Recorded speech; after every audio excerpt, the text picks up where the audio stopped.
নিজেকে ভালো কাজে ব্যস্ত রাখুন।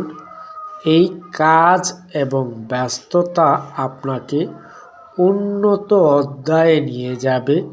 তবে হ্যাঁ, প্রতিটি কাজে ইতিবাচক চিন্তা বিদ্যমান রাখুন। তাহলে শুনি আজকের এই সুন্দর বাণীসমূহ। ১.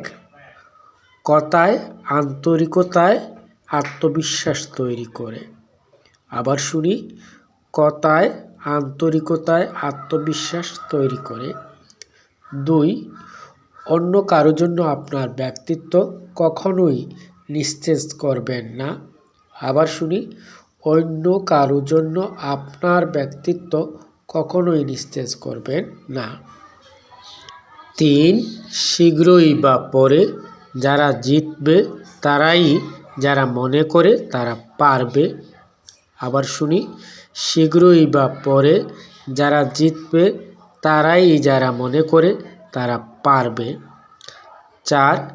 যে ব্যক্তি তার সাহস, চরিত্র, আত্মসম্মান বা আত্মবিশ্বাস হারায়নি তার কোনো ব্যর্থতা থাকতে পারে না, তিনি এখনও একজন রাজা। আবার শুনি, যে ব্যক্তি তার সাহস, চরিত্র, আত্মসম্মান বা আত্মবিশ্বাস হারায়নি তারা কোনো ব্যর্থতা থাকতে পারে না, তিনি এখনও একজন রাজা। ৫. চলন বলন ও মননে আত্মবিশ্বাস রাখা মানুষ মাত্র জটিল কাজকে সহজ করে নেওয়া, সতত সুন্দরতা বিশ্বাস করতে পারলে তবে এগিয়ে যেতে বিপত্তি নেই।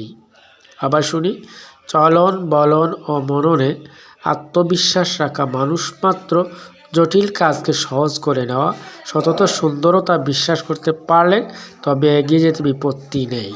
শোনার জন্য অসংখ্য ধন্যবাদ। ভালো থাকুন।